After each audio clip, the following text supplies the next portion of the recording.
Preview.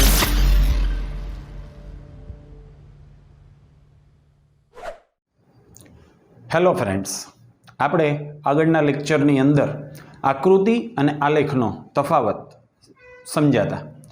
ત્યાર પછી આજે આપણે ત્યાર પછીના બીજા પ્રશ્નની થોડી ચર્ચા કરવી છે.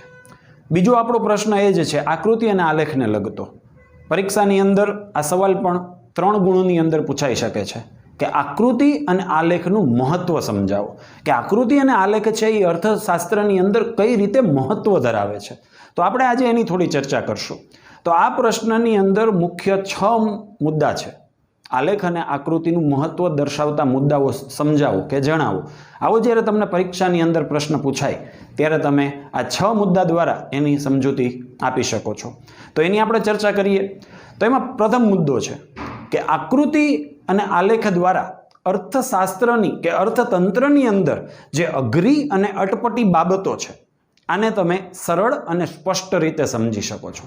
કોઈ પણ બાબત હોય એ તમે જ્યારે થિયરિટિકલ સમજો અને આકૃતિ કે આલેખ દ્વારા સમજો તો તમને જો અભણ વ્યક્તિ હશે તો એ પણ આલેખ અને આકૃતિ દ્વારા જો તમે એને આલેખ કે આકૃતિ બતાવશો તો એ સરળતાપૂર્વક સમજી શકે છે.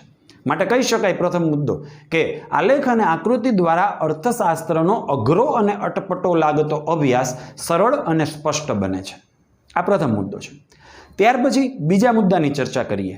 તો અર્થતંત્રની અંદર જે જુદા જુદા વર્ષોમાં જે વલણો મીન્સ કે પરિવર્તનો, હવે અલગ અલગ ઘણા બધા ક્ષેત્રો છે પરિવર્તનો આવતા હોય. વસ્તી છે, ગરીબી છે, બેરોજગારી છે, કૃષિ છે, ઉદ્યોગ છે, સેવા છે.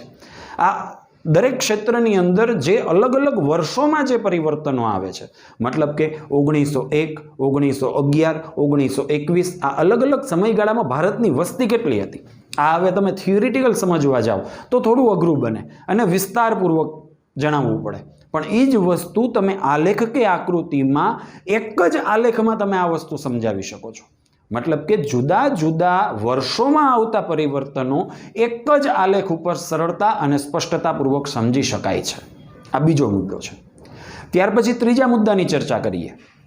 જેમ જુદા જુદા વર્ષોના પરિવર્તનો સમજી શકાય છે તે જ રીતે જુદા જુદા ક્ષેત્રમાં આવતા પરિવર્તનો પર સરળતાપૂર્વક સમજી શકાય છે.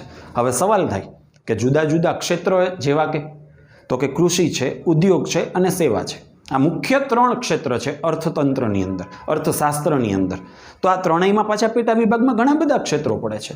તો આ અલગ અલગ ક્ષેત્રમાં જે પરિવર્તનો આવે છે એ પણ તમે આલેખ અને આકૃતિ દ્વારા સરળતાપૂર્વક સ્પષ્ટ રીતે સમજી શકો છો. ટોટલ આપણે 3 મુદ્દા થયા. ત્યાર પછી ચોથા મુદ્દાની વાત કરીએ. તો કે ચોથા મુદ્દાની અંદર કહીએ તો કે અર્થતંત્રની અંદર વિવિધ પરિબળો છે, જેવા કે અલગ અલગ વર્ગ, પ્રદેશ, ક્ષેત્ર કે સમયગાળો. તો આવા અલગ અલગ જે પરિબળો છે હવે એની સરખામણી કરવી છે. તો સરખામણી જ્યારે તમે થિયરિટિકલ લખો છો ત્યારે તમારે એને સમજવું પડે, લખવું પડે વિસ્તારપૂર્વક. એમાં ઘણો બધો વ્યય થાય. પણ એ જ વસ્તુ તમે આલેખ કે આકૃતિમાં સરળતાપૂર્વક અને સ્પષ્ટ રીતે સમજી શકાય છે. મતલબ કે ચોથો મુદ્દો આપણો શું થશે કે અર્થતંત્રના વિવિધ પરિબળો જેવા કે વર્ગ, પ્રદેશ, ક્ષેત્ર કે સમયગાળો, આ દરેકને તમે મતલબ કે એની સરખામણી સરળતાપૂર્વક કરી શકાય છે.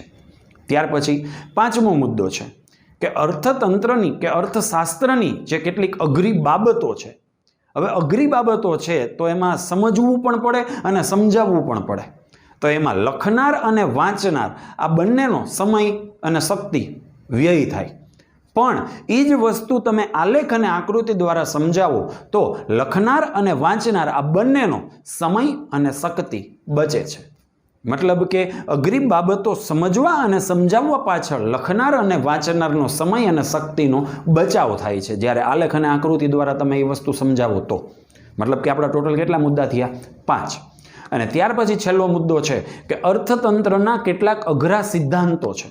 સિદ્ધાંતો તમે ધોરણ 11માં પણ ભણી ગયા અને ધોરણ 12માં પણ આગળ ભણશો તમે. માંગનો નિયમ છે, પુરવઠાનો નિયમ છે, કૃષિ ક્ષેત્રને લગતા પરિવર્તનો છે, અલગ અલગ વર્ષોમાં આવતા, ઉદ્યોગમાં આવતા પરિવર્તનો છે. તો આ જે અલગ અલગ અઘરા સિદ્ધાંતો છે આ સિદ્ધાંતો સમજવા થોડા અઘરા બને છે. પણ એ જ વસ્તુ જ્યારે તમે આલેખ કે આકૃતિમાં રૂપાંતર કરો ત્યારે એ સરળતાપૂર્વક અને સ્પષ્ટ રીતે સમજાઈ શકે છે. ધોરણ 11ની જ ચર્ચા કરીએ તો માંગનો નિયમ તમે ધોરણ 11માં ભણી ચૂક્યા છો. તો આ માંગનો નિયમ જ્યારે તમે લખાણ રૂપે લખો છો ત્યારે થોડો અઘરો બને છે સમજવું, પણ એ જ વસ્તુ તમે માંગના નિયમની આકૃતિ દ્વારા સમજો તો એકદમ સરળતાપૂર્વક સમજી શકાય કે કિંમત ઘટે તો માંગ વધે છે.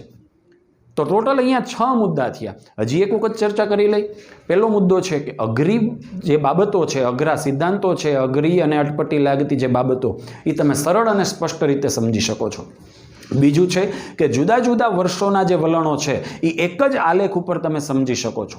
ત્રીજી બાબત છે જુદા જુદા ક્ષેત્રના જે પરિવર્તનો છે એ પણ સરળતાપૂર્વક સમજી શકાય છે. ચોથી બાબત છે વિવિધ પરિબળો, વર્ગ, પ્રદેશ, ક્ષેત્ર અને સમયની તમે શું કરી શકો છો? સરખામણી કરી શકો છો. પાંચમો મુદ્દો છે કે અઘરી બાબતો સમજવા અને સમજાવવા પાછળ લખનાર અને વાંચનારનો સમય અને શક્તિ બચે છે. અને ત્યાર પછી છઠ્ઠો મુદ્દો છે કે અઘરા સિદ્ધાંતો પણ આલેખ અને આકૃતિ દ્વારા સરળતાપૂર્વક સમજી શકાય છે. ટોટલ 6 મુદ્દા છે. હવે આ પ્રશ્નને લગતા હજી પણ તમને કોઈ મૂંઝવતા પ્રશ્ન હોય તો આપણી વેબસાઇટ અને એન્ડ્રોઈડ એપ્લિકેશનની અંદર તમે કમેન્ટ દ્વારા અમને જણાવી શકો છો.